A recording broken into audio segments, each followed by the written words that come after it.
Below the postcard-perfect facades of London, beneath the rhythmic rumble of its tube lines, there exists an entirely different city. Not merely foundations and pipes, but a sprawling subterranean network that has been silently shaped by millennia of human fear. Hardened by the crucible of war and perpetually guarded by the architects of hidden power. This isn't just about tunnels.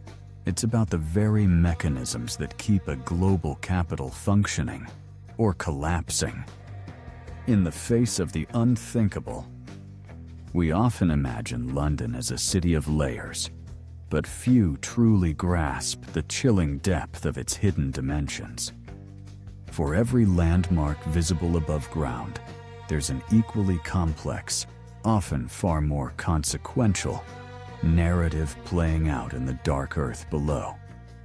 This isn't folklore, it's engineering, strategy, and a relentless human drive to control the uncontrollable.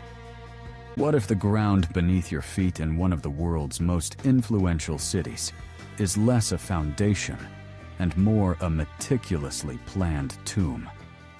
A graveyard for its deepest anxieties, its most brutal conflicts, and its most closely guarded secrets.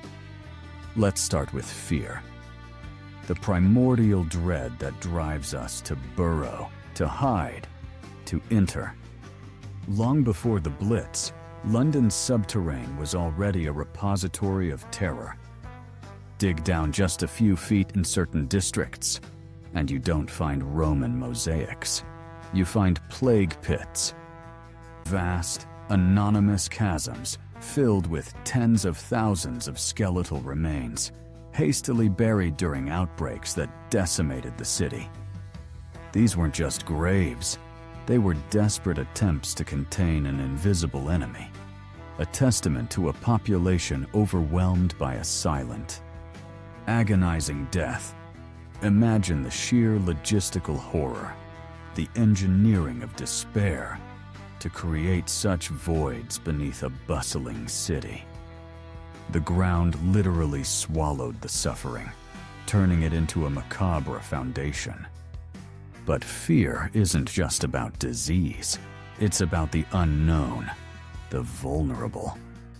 Beneath many of London's ancient churches lie crypts, far more extensive than their modest surface suggests. These aren't simply burial chambers. They are often layered catacombs, forgotten passages leading to who knows where, echoing with centuries of secrets whispered in the dark.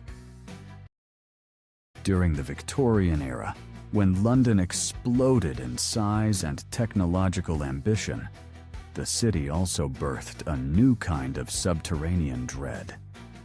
The immense revolutionary sewer system, an engineering marvel that saved millions from disease, also created a new mythology of the underworld. Mole men and lost souls were rumored to inhabit its labyrinthine depths. A visceral manifestation of the fear of being swallowed by the burgeoning metropolis itself. These fears, physical and psychological, were literally etched into the very fabric of London's underground. They built the first layers of its hidden complexity. Then came the wars. Not just battles fought on distant fields, but a direct assault on the heart of the city, forcing its inhabitants and its leadership deep underground. World War II transformed London's hidden spaces from relics of fear into strategic bastions. The Blitz, a sustained aerial bombardment, compelled the construction of a network of deep-level air raid shelters. These weren't just simple bunkers. They were massive, purpose-built tunnels, often extending hundreds of feet beneath the surface, capable of housing thousands of people. Think of the engineering challenge, excavating vast subterranean spaces under constant threat of bombing, reinforcing them, installing ventilation, sanitation, and even rudimentary medical facilities. Places like Clapham North or Belsize Park tube stations were repurposed, their platforms transformed into temporary subterranean cities. But beyond protecting civilians, the war demanded a command and control structure impervious to attack. The Churchill War Rooms, a sprawling underground complex beneath Whitehall, are perhaps the most famous example.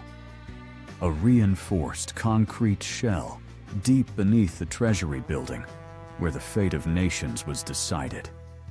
This wasn't just a shelter, it was a nerve center, a brain encased in rock and steel. Every communication line, every strategic decision, every desperate plea from the front lines converged in these stifling, windowless rooms. It's a chilling reminder that in times of existential threat, the true power of government retreats beneath the surface, literally going dark to maintain control. The very idea of the British Empire, its vast networks and institutions, shrunk down to a few hundred feet of fortified tunnels, makes you question the perceived permanence of surface structures. Yet, World War II was merely a prelude to the true age of subterranean power and paranoia, the Cold War. If the Blitz forced London underground defensively, the threat of nuclear annihilation drove it there strategically, with a whole new level of secrecy and scale. The fear wasn't just bombs falling, it was the total erasure of society, demanding the ultimate in continuity of government. This era gave birth to legends like Burlington, a colossal underground city beneath Corsham in Wiltshire, designed to house the Prime Minister, the cabinet, and up to 4,000 civil servants in the event of nuclear war. But even within London itself, under the very seat of government, more discreet, equally vital bunkers were built. PINDAR, for example, a deep-level command center beneath the Ministry of Defense, was designed to coordinate military operations during a nuclear crisis. These weren't just reinforced basements.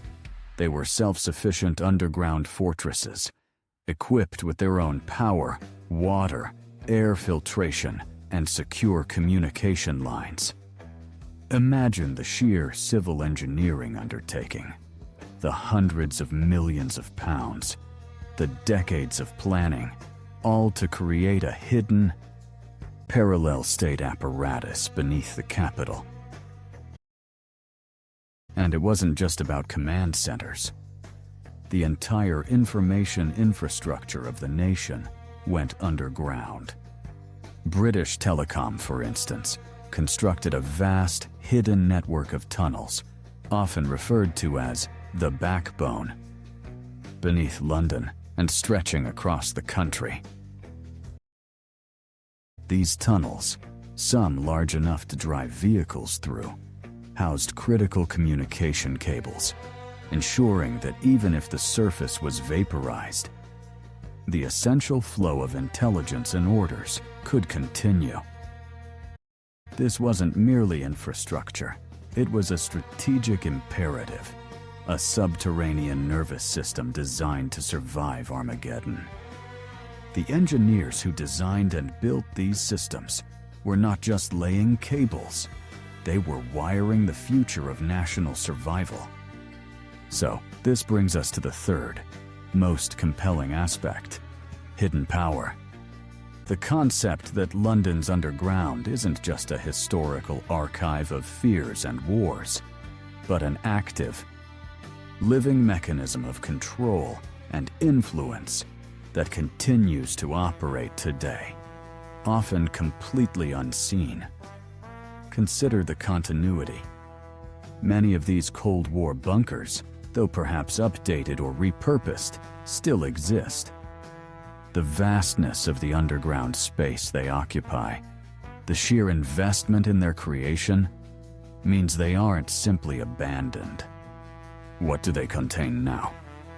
What functions do they serve in an age of cyber warfare and global economic instability? While the specifics are, by design, opaque, the principle remains. When critical national functions need absolute security, they often descend into the earth. Data centers for major corporations, secure financial hubs, even elements of critical infrastructure control are increasingly finding refuge below ground. Protected from physical attack, electromagnetic pulse, or simply the prying eyes of the curious. The logical outlier in all of us knows that power doesn't always reside in grand, visible institutions. Sometimes it flows through unseen conduits, through secure channels deep beneath the surface. London's underground is a testament to this truth. It's a literal and metaphorical shadow government. A labyrinth of hardened facilities and critical networks that underpin the very functioning of one of the world's great cities. The decisions made in those hidden depths, the data transmitted through those secure fiber optic lines, the operations coordinated in those silent, insulated rooms. These are the threads that often control the public narrative, shape global events, and protect national interests. All while the surface population remains blissfully unaware.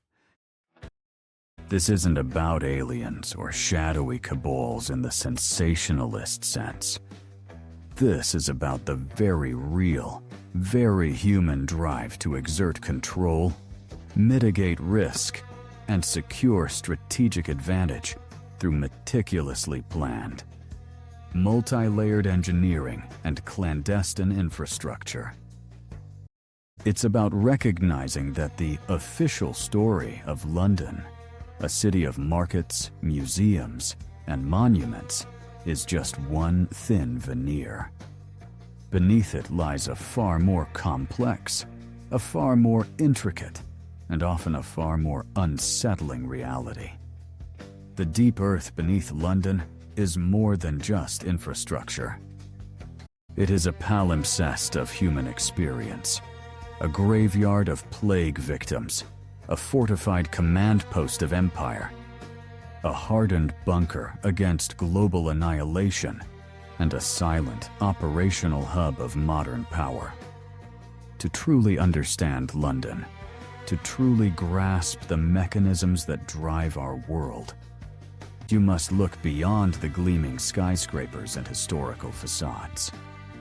You must acknowledge the silent, subterranean city, where fears are buried, wars are strategized, and power, in its most fundamental and resilient form, patiently waits in the dark. Because what we see on the surface is always just a fraction of the truth.